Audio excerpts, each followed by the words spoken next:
Metro রেলের bearing পড়ে যে মর্মান্তিক মৃত্যু হয়েছে সেটার জন্য আসলে খুবই মর্মাহত।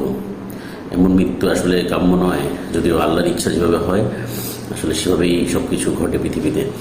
তবুও যে সরকারের অব্যবস্থাপনার কারণে যে বিষয়গুলো ঘটেছে, যে দুর্নীতি, রাজার দুর্নীতি প্রজা ভোগ করে, সেটার জন্য অবশ্যই সরকারকে দায় নিতে হবে। এবং সবচেয়ে বড় যে বিষয়টা, যে আমরা 16 বছরে যে দুর্নীতি এবং সেই দুর্নীতির একটু একটু করে সুফল আমরা পেতে চলছি। যমুনা রেল সেতুর পিলারে যে ক্র্যাক, তারা বলার চেষ্টা করছে যে এটা তেমন বড় কোনো ক্র্যাক নয় বা এটা ডিফারেন্ট ইস্যু। আল্লাহ ভালো জানে, যদি বড় কিছু হয় সেটা ব্যাপারে আমরা আসলে তখন কিছু বলা থাকবে না।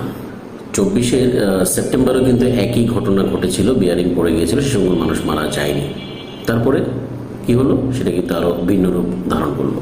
তো এইভাবেই আমরা দুর্নীতির যেই সুফল পেতে শুরু করেছি, সেটা কবে আমরা এটা আরও ভয়ঙ্কর আকার আসবে সেটা হচ্ছে আমার জানার বিষয়। সোশ্যাল মিডিয়াতে তাদের যারা লোক রয়েছে তারা খুব দেশ ডুবে যাচ্ছে, একটু আগুন লাগলেও দেশ ডুবে যায়। তারপর হচ্ছে যে বা এটা তো উদ্দেশ্য প্রণোদিত হতে বা বিষয়, সেটা ভিন্ন ইস্যু, কারণ সেটাকে বড় করে দেখানোর চেষ্টা করা হয় সবসময় হচ্ছে। তো এখনই মেট্রো রেলের পরে আমি দেখতেছি যে একটা লোকও এটা নিয়ে কোনো কমেন্টস করছে না, কারণ সেটা তাদের গায়ে পড়বে, কারণ তাদের মধ্যে অনুশোচনা নেই, তাদের অপরাধেরই অনুশোচনা নেই। তাহলে এই ধরনের ঘটনা তারা কেন অনুশোচনা হবে? এবং তারা রাষ্ট্রের একটি সম্পদ নষ্ট হচ্ছে, সেটাকে ওরা মজা করে এটাকে প্রপাগান্ডা ছাড়িয়ে সরকারকে বা বর্তমান অবস্থাকে নষ্ট করার চেষ্টা করছে। তাদের উদ্দেশ্য জনগণ নয়, তাদের নিজস্ব ক্ষমতা, এবং এটাই কিন্তু সবসময় ছিল। তো সেটা আমার মুখ্য আজকে বিষয় না। বিষয়টা হচ্ছে যে যেটা বলার চেষ্টা করছি, 2020 সালে এই বেয়ারিং প্যাড নিয়ে একটি রিপোর্ট দেওয়া হয়েছিল বুয়েট থেকে। সেই রিপোর্টটা ছিল যে খারাপ, এটা ভালো নয়, এটা চেঞ্জ করতে হবে।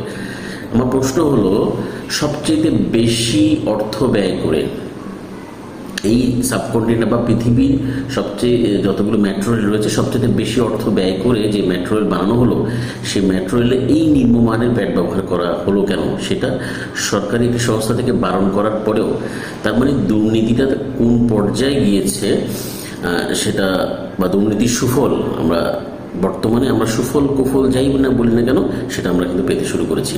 তার মানে এটা আরও ঘটবে, এটার ব্যাপারে কোনো সন্দেহ নেই। মানুষের আস্থার জায়গাটা কিন্তু নষ্ট হচ্ছে মেট্রো রেলের প্রতি। যে দুর্নীতির লেবাস দিয়ে গেছে, অনেকগুলো টাকা খরচ করে করছে, কিন্তু সেটার মান একদম নিম্ন। আল্লাহর কাছে দোয়া করি এমন ঘটনা যেন আর না ঘটে।